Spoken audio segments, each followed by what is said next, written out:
Assalamualaikum warahmatullahi wabarakatuh. Perkenalkan, nama saya Apoteker Novi Elisa, Magister Farmasi.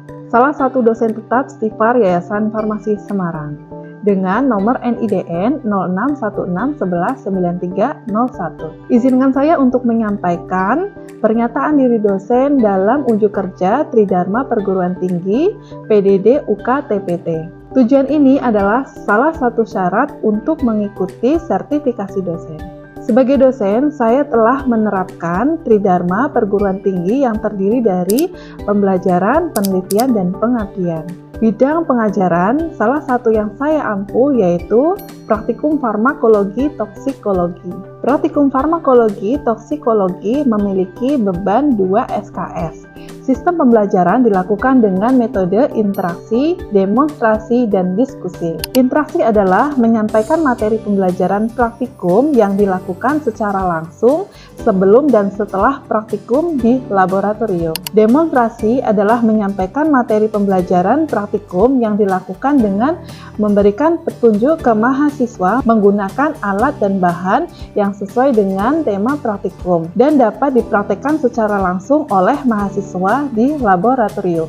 Diskusi adalah membahas hasil praktikum dengan menyampaikan beberapa pendapat yang sesuai dengan literatur. Tujuan umum praktikum farmakologi toksikologi yang pertama adalah terampil bekerja dengan beberapa hewan percobaan, yaitu mencit, tikus, marmut, dan kelinci. Yang kedua, menghayati secara lebih baik berbagai prinsip farmakologi yang diperoleh secara teoritis. Yang ketiga, menghargai hewan percobaan karena peranan dalam mengungkap fenomena-fenomena kehidupan.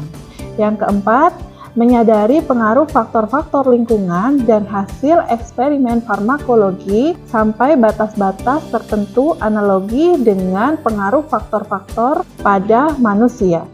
Yang kelima, mampu menerapkan, mengadaptasi, dan memodifikasi metode-metode farmakologi untuk penilaian efek obat. Yang keenam, dapat memberikan penilaian terhadap hasil-hasil eksperimen yang telah diperoleh. Yang ketujuh, dapat memberikan tafsiran mengenai implikasi praktis dan hasil-hasil eksperimen. Yang kedelapan, menyadari kemungkinan-kemungkinan yang terbuka bagi dirinya untuk mengembangkan karir dalam bidang farmakologi dan farmasi.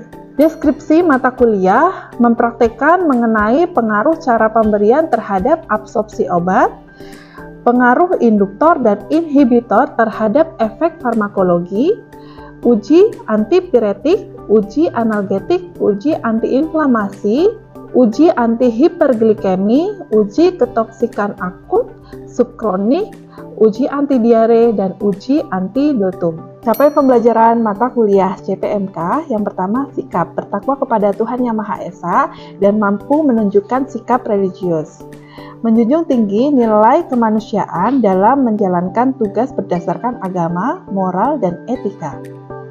Berkontribusi dalam meningkatkan mutu kehidupan masyarakat, berbangsa, bernegara, dan kemajuan berdasarkan Pancasila. Berperan sebagai warga negara yang berbangsa, cinta tanah air, memiliki nasionalisme, serta rasa tanggung jawab kepada negara dan bangsa. Menghargai keanekaragaman budaya, pandangan, agama, kepercayaan, serta pendapat atau temuan orisinal orang lain. Bekerja sama dan memiliki kepekaan sosial serta kepedulian terhadap masyarakat dan lingkungan. Taat hukum dan disiplin dalam kehidupan masyarakat dan bernegara. Menunjukkan sikap bertanggung jawab pekerjaan di bidang keahlian secara mandiri, menginternalisasi semangat kemandirian, kejuangan, dan kewirausahaan. Keterampilan umum yang pertama, mampu menerapkan pemikiran logis, kritis, sistematis, dan inovatif dalam konteks pengembangan atau implementasi ilmu pengetahuan dan teknologi yang memperhatikan dan menerapkan nilai humaniora yang sesuai dengan bidang keahliannya. Mampu menunjukkan kinerja mandiri, bermutu, dan terukur. Selanjutnya, mampu mengkaji implementasi pengembangan atau implementasi ilmu pengetahuan dan teknologi yang memperhatikan dan menerapkan nilai humaniora sesuai dengan keahliannya berdasarkan kaidah, tata cara, dan etika dalam rangka menghasilkan solusi, gagasan, desain, dan kritik seni. Selanjutnya, mampu menyusun deskriptif saintifik hasil kajian tersebut di atas dalam bentuk skripsi atau laporan tugas akhir dan mengunggahnya dalam laman perguruan tinggi. Selanjutnya, mampu mengambil keputusan secara tepat dalam konteks penyelesaian masalah di bidang keahliannya berdasarkan hasil analisis informasi dan data. Selanjutnya, mampu memelihara dan mengembangkan jaringan kerja dengan pembimbing, kolega, sejawat, baik di dalam maupun di luar. Mampu bertanggung jawab atas pencapaian hasil kerja kelompok dan melakukan supervisi serta evaluasi terhadap penyelesaian pekerjaan yang ditugaskan kepada pekerja yang berada di bawah tanggung jawabnya. Kemudian, mampu melakukan proses evaluasi diri terhadap kelompok kerja yang berada di bawah tanggung jawabnya dan mampu mengelola pembelajaran secara mandiri. Selanjutnya, mampu mendokumentasikan, menyiapkan, mengamankan, dan menetapkan kembali data untuk menjalin keselisihan dan mencegah plagiasi. Pada keterampilan khusus oleh mahasiswa, yang pertama adalah mampu mempraktikkan pengaruh cara pemberian terhadap absorpsi. Kemudian, mampu mempraktekkan pengaruh induktor dan inhibitor terhadap efek farmakologi. Kemudian, mampu mempraktekkan uji antipiretik.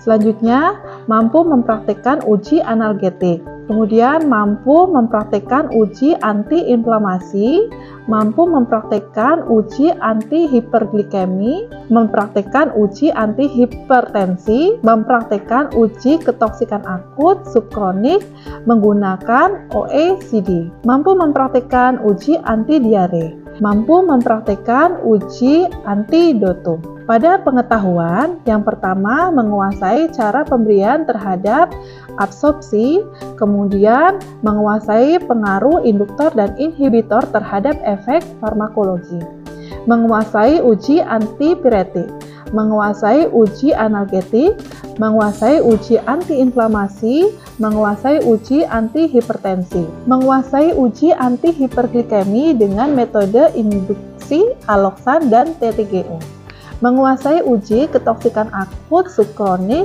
menggunakan OECD, menguasai uji anti-diare, kemudian menguasai uji antidotum dengan metode khas, natrium nitrit dan natrium tiosulfat.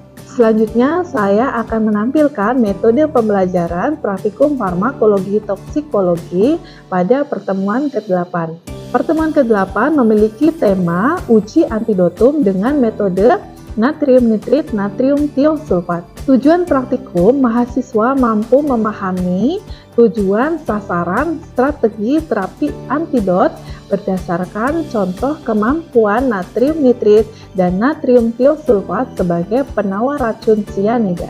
Terapi antidot adalah suatu cara yang khusus ditunjukkan untuk membatasi intensitas efek toksik zat kimia atau untuk menyembuhkan efek toksik yang ditimbulkannya, sehingga bermanfaat mencegah bahaya selanjutnya.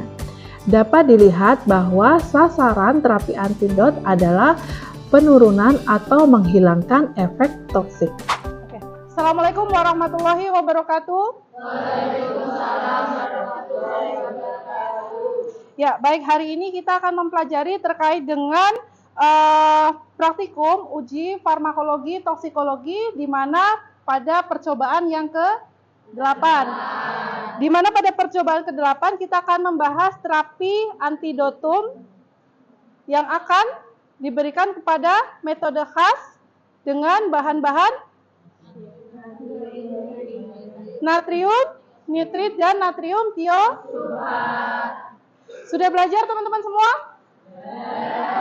Baik, untuk tujuan praktikum hari ini, ada yang tahu tujuannya itu apa? Tujuannya untuk praktikum pada hari ini adalah mampu memahami tujuan, sasaran, dan strategi terapi antidotum berdasarkan contoh kemampuan natrium nitrit dan natrium tiosulfat menawarkan racun cyanida, Bu. Baik. Baik, tujuan praktikum hari ini adalah apa tadi teman-teman yang sudah disampaikan oleh temannya? Tujuan, sasaran, dan strategi terapi antidot berdasarkan contoh kemampuan natrium nitrit dan natrium tiosulfat menawarkan racun cyanida. Ya. Jadi, natrium nitrit dan natrium tiosulfat sebagai penawar racun, yaitu dengan metode khas yang diberikan antidotum natrium yang diberikan cyanida sebagai induksi racunnya. Kemudian apa yang sebagai penawarnya? Na nitrit dan Na. Ya, hari ini kita menggunakan 3 bahan. Yang pertama adalah cyanida. Cyanida sebagai apa? Nah, kemudian bahan penawar racunnya adalah kita menggunakan. Nah, saya akan menanyakan kepada rekan-rekan terkait dengan apa itu cyanida. Apa kira-kira yang teman-teman pahami terkait dengan cyanida? Oke Bu, menurut saya cyanida itu merupakan senyawa kimia yang mengandung racun Bu dan bersifat toksik bagi tubuh. Oke, benar ya apa yang disampaikan oleh Mas siapa? Afla Bu. Mas Afla tadi terkait dengan cyanida. Cyanida merupakan senyawa yang bersifat toksik bagi tubuh sehingga menimbulkan efek racun pada tubuh. Nah, apa itu penawarnya yang kita gunakan? Na nitrit dan natrium tiosulfat. Di mana Na nitrit apa yang rekan-rekan ketahui tentang Na nitrit? Ada yang tahu? Izin menjawab, Bu, natrium tiosulfat dan natrium nitrit digunakan untuk menurunkan dan menyembuhkan efek toksik dari cyanida. Ya, baik. Apa yang disampaikan tadi teman dari rekan-rekan adalah Na nitrit dan Na tiosulfat sebagai penawar racun dari cyanida, yang mana kita akan mempraktekkan tentang metode khas dari cyanida yang akan diberikan penawar racunnya adalah Na nitrit dan tiosulfat. Oke, sampai di sini paham? Ya. Oke, kita masuk ke cara kerja praktikum hari ini. Ya, di mana cyanida dengan konsentrasi 0,5%, dosis yang diberikan adalah 15 mg per kilogram berat badan.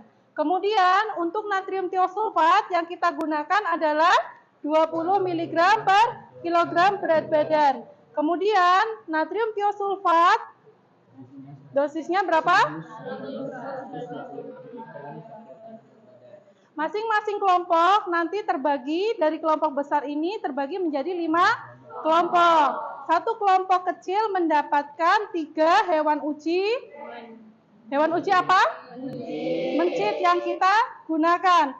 Di mana terbagi dalam 5 kelompok ini, kelompok 1 diberikan secara subkutan cyanida, kemudian diamati apa? Gejalanya apa saja? Cianosis, kejang, Oke, yang diamati adalah untuk gejala pada kelompok 1 adalah cianosis, kejang, hilang kesadaran, kemudian gagal nafas dan hingga kematian. Untuk kelompok 2 secara subkutan diberikan cyanida. Ketika hewan uji mengalami cianosis, apa itu cianosis? Membiru. Kita amati kebiruan pada hewan uji. Di mana yang akan kita amati? Pada bagian ekor hewan uji. Ketika sudah membiru, segera kita berikan natrium nitrit secara Baik, natrium nitritnya kita berikan secara intraperitoneal. Kemudian kelompok yang ketiga kita berikan secara subkutan sianida, larutan sianida pada saat kejang, ya. Kemudian kita berikan natrium nitrit secara intraperitoneal, ya. Kemudian sama halnya pada kelompok 4. Kelompok 4 diberikan subkutan pada saat sianosis, kemudian diberikan natrium tiosulfat. Kemudian kelompok 5 pada saat kejang kita berikan secara intraperitoneal. Karena kita menggunakan dua bahan penawar racun, di mana ada nitrit dan natrium tiosulfat. Sampai di sini paham? Paham ya? Bisa kita mulai untuk praktikumnya? Ayo kita mulai ya.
Ini sianosis ya.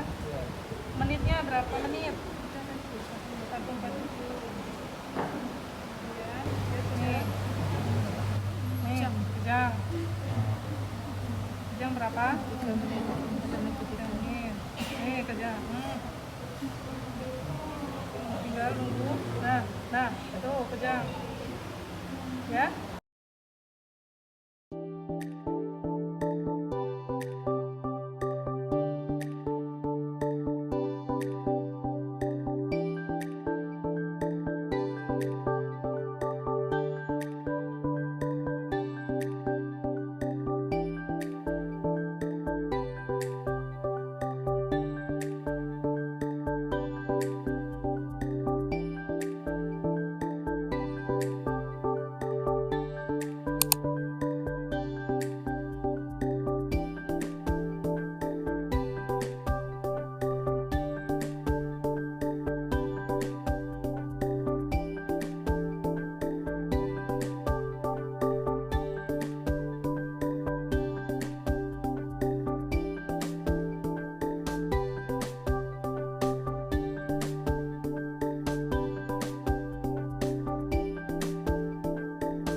Baik, ini adalah hasil dari praktikum rekan-rekan pada hari ini, yaitu di mana pada kelompok 1, kelompok 2, kelompok 3, 4, dan 5 dengan beberapa hasil yang berbeda-beda. Ini satuannya apa? Detik atau menit? Menit apa detik? Menit atau detik? Mana yang detik? Mana yang menit? Ya, intinya ini satuannya nanti rekan-rekan lengkapi di masing-masing satuan. Kemudian ini kan ada hasil yang tidak terbaca, sehingga kita asumsikan pada praktikum hari ini adalah ini untuk kelompok 1 pada hewan uji yang ketiga dengan 2,28. Kemudian ini pun sama ya, pada kelompok yang kedua 2,45. Kemudian ini kita anggap 60 menit.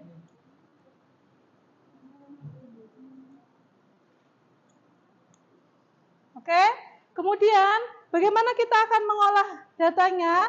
Yaitu dengan cara masing-masing gejala kita SPSS-kan per masing-masing gejala, yaitu sianosis sendiri, kemudian hilang kesadaran sendiri, kejang sendiri, gagal nafas sendiri, dan kematian sendiri. Per masing-masing gejala kita SPSS-kan. Ya, tiap kelompok tarik sini, bukan dari kelompok 1 ini ya sendiri, tapi ke bawah untuk kita mendapatkan hasil dari SPSS. Bagaimana kita akan mengolah datanya? Yaitu dengan cara masing-masing gejala kita SPSS-kan per masing-masing gejala, yaitu sianosis sendiri, kemudian hilang kesadaran sendiri, kejang sendiri, gagal nafas sendiri, dan kematian sendiri. Per masing-masing gejala kita SPSS-kan. Ya, tiap kelompok tarik sini, bukan dari kelompok 1 ini ya sendiri, tapi ke bawah untuk kita mendapatkan hasil dari SPSS. Laporan dikumpulkan Selasa sebelum rekan-rekan diskusi. Minggu depan itu kan praktikum uji toksisitas. Berarti tetap hari Selasa dikumpulkan dulu, akan dinilai. Ya, sampai di sini paham? Paham semua ya? Bisa ditutup praktikumnya? Oke? Sudah dibersihin semua, ini punya siapa? Ya, baik. Baik, untuk menutup praktikum hari ini, marilah kita berdoa menurut kepercayaan masing-masing. Berdoa dimulai. Berdoa selesai. Terima kasih. Assalamualaikum warahmatullahi wabarakatuh. Waalaikumsalam warahmatullahi wabarakatuh. Sekian video pembelajaran dari saya. Terima kasih. Wassalamualaikum warahmatullahi wabarakatuh.